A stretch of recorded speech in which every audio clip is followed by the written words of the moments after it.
UP में पुरुष tailors नहीं ले सकेंगे महिलाओं के कपड़ों का माप। महिला आयोग के दिशा निर्देशों के मुताबिक बुटीक सेंटर्स पर महिलाओं के कपड़ों का माप पुरुषों के बजाय महिलाएं लेंगी। इसके साथ ही जिम को लेकर भी ऐसे ही नियम तय किए गए हैं। उत्तर प्रदेश में महिलाओं की सुरक्षा को देखते हुए यूपी महिला आयोग ने अहम दिशा निर्देश प्रस्तावित किए हैं, जिसके तहत पुरुष दर्जी को महिलाओं के कपड़ों का माप लेने की मनाही की गई है। इससे संबंधित आदेश सभी जिलों को भी जारी कर दिए गए हैं। महिला आयोग के दिशा निर्देशों के मुताबिक बुटीक सेंटर्स पर महिलाओं के कपड़ों का माप पुरुषों के बजाय महिलाएं लेंगी। इसके साथ ही जिम को लेकर भी ऐसे ही नियम तय किए गए हैं। महिलाओं के लिए जिम संचालकों को महिला ट्रेनर भी रखनी होंगी। इसके साथ ही बुटीक में सीसीटीवी लगाए जाएं। महिलाओं के लिए विशेष कपड़े बेचने वाले स्टोर्स में ग्राहकों की सहायता के लिए महिला कर्मचारियों की नियुक्ति करनी होगी। कोचिंग सेंटर्स में भी सीसीटीवी और महिलाओं के लिए शौचालय होना जरूरी है। ये तमाम नियम महिला सुरक्षा को ध्यान में रखते हुए तय किए गए हैं। इस बारे में जिला प्रोबेशन अधिकारी शामली हामिद हुसैन ने बताया कि 28 अक्टूबर को उत्तर प्रदेश राज्य महिला आयोग की बैठक हुई थी, जिसमें महिलाओं की सुरक्षा एवं उनके अधिकारों के संरक्षण को देखते हुए कई अहम फैसले लिए गए हैं। इसके तहत कहा गया है कि महिला जिम, योगा सेंटर्स में महिला ट्रेनर होना चाहिए। ट्रेनर एवं महिला जिम का सत्यापन कराना भी जरूरी है। महिला जिम या योग सेंटर में प्रवेश के समय अभ्यर्थी के आधार कार्ड, निर्वाचन कार्ड जैसे पहचान पत्र से सत्यापन कर उसकी कॉपी सुरक्षित रखना अनिवार्य है। इन जगहों पर सीसीटीवी और डीवीआर सक्रिय होना अनिवार्य है। स्कूल बस में महिला सुरक्षा कर्मी अथवा महिला टीचर का होना अनिवार्य है।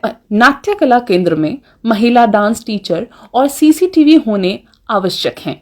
जनपद की सभी शिक्षण संस्थाओं का सत्यापन होना चाहिए। महिलाओं से संबंधित कपड़ों की दुकान पर महिला कर्मचारी की नियुक्ति भी अनिवार्य है। पार्लर में भी आप लड़के रखें, जिसकी मर्जी हो वो लड़कों से कराएं, लेकिन उनको ये अपनी स्वेच्छा से मैं करा रही हूँ ये ऐसा लिख के देना होगा कि आप टेलर रखिएगा, जेंट्स रखिएगा अगर परफेक्ट है।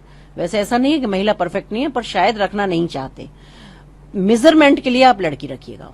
कपड़े सिलाई होती है तो मेजरमेंट किस तरह से लिया जाता है, तो उसके लिए अगर कोई जेंट्स ले तो मुझे लगता है कि ना हमारे संस्कार है ना ये हमारी संस्कृति है। देखिए, मुझे लगता है कि सामाजिक रूप से अगर देखा जाए तो चाहे तो वो महिलाओं की सुरक्षा की दृष्टि से है और चाहे वो महिलाओं को रोजगार की दृष्टि से है। महिला आयोग की अध्यक्ष हूँ, इसलिए मेरा कर्तव्य है कि मैं इन सब चीजों को ध्यान से देखूं। तो ये है कि इसमें मैंने दिया है कि जो महिला जिम है, क्योंकि दूसरा क्या है कि वो एक शिकायतों के तौर पे भी मैंने लिया है, क्योंकि समाज में जाती हूँ तो मुझे सारी शिकायतें, जैसे मैंने सुनवाई के लिए भी भेजा, या आए दिन मेरे घर में ये सारी चीजें शिकायतकर्ता आते रहते हैं कि भाई जिम वो गई तो उनको ब्लैकमेलिंग शुरू कर दी फोटोग्राफी करने के बाद, या कुछ बैड टच इस तरह के कर रही है जो महिलाओं को नहीं अच्छा लगता, लेकिन वो कह भी नहीं पाती अपने परिवार में क्योंकि उनके पास कोई ऑप्शन नहीं होता है और फिट रहना चाहते हैं, ये सबका अधिकार है। तो जिम जाना भी जरूरी है, क्योंकि आज के टाइम में आपको पता है कि जिम भी एक नेसेसरी जगह है, क्योंकि कोई इतना हमारे पास आजकल फिजिकल वर्क नहीं है। तो उसके बावजूद भी इस तरह का शोषण अगर जिम में जाके होता है तो महिला कहीं ना कहीं मानसिक रूप से परेशान होती है। मेरा सिर्फ इतना अनुरोध है कि ट्रेनर रखें आप, लेकिन महिला ट्रेनर भी जरूर होना चाहिए किसी भी जिम के साथ। पार्लर है, आप चला रहे हैं, आपने पहले देखा होगा जब ब्यूटी पार्लर थे जनरली 90% लड़कियां ही काम करती थी, लेकिन अब एक नया दौर जैसा आया है और वहां लड़कियां कम दिखाई देती हैं, लड़के ज्यादा दिखाई देते हैं। आजकल जो न्यू ब्राइडल मेकअप है उनको लड़के कर रहे हैं, उनको बच्चियों को साड़ी लहंगे वो काम कर रहे हैं लड़के पहनाने का। तो वहां से भी जो शिकायतें होती हैं और आए दिन ये घटनाएं घटती हैं कि कुछ भी गलत महिलाओं के साथ हो सकता है या हो रहा है, जो शिकायतें मेरे पास आ रही हैं। बस मेरा ये कहना है कि पार्लर में भी आप लड़के रखें, जिसकी मर्जी हो वो लड़कों से कराएं, लेकिन उनको ये अपनी स्वेच्छा से मैं करा रही हूँ ये ऐसा लिख के देना होगा, या अपनी स्वेच्छा से मैं ये एक्सरसाइज किसी लड़के की ट्रेनिंग में कर रही हूँ ये उनको लिख के देना होगा, जिसके लिए हमारा शासन या हमारा प्रशासन जिम्मेदार ना हो। दूसरा, मैं चाहती हूँ कि जहां भी ये एम्प्लॉय हैं, जहां भी ट्रेनर हैं, ये हैं, इनका पुलिस वेरिफिकेशन जरूर होना चाहिए। कितनी जगह मैंने ये देखा है कि लड़के घटनाएं करते हैं और घर के भाग जाते हैं और उनका कोई अता पता नहीं होता, फिर उनको सिर्फ ढूंढते ही रह जाते हैं, बाकी सारी चीजें खत्म हो जाती है फिर। तो मैं ये चाहती हूँ कि एक पुलिस वेरिफिकेशन होना चाहिए, जिससे उसको भी ये डर रहेगा कि भाई मैं यहाँ काम करता हूँ तो मैं निष्ठा और ईमानदारी के साथ काम करूँ। तो मुझे लगता है कि ये कोई ऐसी चीजें नहीं है, बेसिक चीजें हैं जिनको शायद अभी तक नजरअंदाज किया जा रहा था।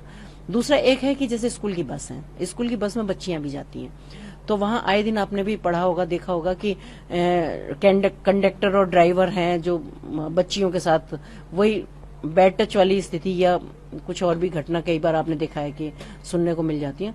तो मेरा अनुरोध है सबसे कि एक जो बस जाती है स्कूल की, उसमें जरूर एक कोई कर्मचारी महिला होना चाहिए, चाहे तो आप उसे कंडक्टर के तौर पे अपॉइंट करें वहां, चाहे आप उसको सिर्फ लाने ले जाने के लिए अटेंडेंट के उस पर करें। तो इसलिए यहाँ महिलाओं का होना बहुत ज्यादा जरूरी है। तो मेरा दूसरा था एक बुटीक का। बुटीक आप जानते हैं कि महिलाओं के लिए ही बुटीक हैं और महिलाओं ही कपड़े सिलवाने के लिए जाती हैं। इसमें भी मैं कह सकती हूँ कि 90% जो टेलर हैं वो जेंट्स ही हैं, लेकिन वो मेजरमेंट भी टेलर ही लेते हैं वहां। मेरा सिर्फ इतना अनुरोध है कि आप टेलर रखिएगा, जेंट्स रखिएगा अगर परफेक्ट है। वैसे ऐसा नहीं है कि महिला परफेक्ट नहीं है, पर शायद रखना नहीं चाहते। मेजरमेंट के लिए आप लड़की रखिएगा वहां, क्योंकि आपको पता है कि जब कपड़े सिलाई होती है तो मेजरमेंट किस तरह से लिया जाता है। तो उसके लिए अगर कोई जेंट्स ले तो मुझे लगता है कि ना हमारे संस्कार है ना ये हमारी संस्कृति है कि पार्लर जैसी जगहों पे या ऐसी जगहों पे लड़कों को रखा जाए या ये सारी चीज की जाए। तो वहां से भी क्योंकि इस तरह की शिकायत आती है, और महिलाएं शिकायत इसलिए मेरे पास तक करती हैं क्योंकि उनके पास कोई ऑप्शन नहीं होता, उन्हें जाना ही पड़ता है वहां। अगर उसको किसी टेलर से कपड़े सिलवाने हैं तो उसको वहां पहुंचना ही होगा। मेजरमेंट अगर वहां कोई नहीं है तो उसको देना ही होगा। पार्लर में अगर जा रही है तो मेकअप कराना है, अगर पार्लर अच्छा है और उसने कह दिया कि नहीं साहब मेकअप लड़का ही करेगा, तो मेकअप लड़का ही करेगा क्योंकि लड़की वहां नहीं है। तो ये ऑप्शंस भी मैं चाहती हूँ कि महिलाओं को मिले। इससे हमारी महिलाओं को मानसिक शांति भी मिलेगी, सुरक्षा भी मिलेगी, और वहां हमारी जो नई बच्चियां हैं, जो नई महिलाएं हैं जो सीख के आती हैं, जो काम की उम्मीद से, क्योंकि हर क्षेत्र में आज महिला है, तो उनको एक रोजगार भी मिलेगा।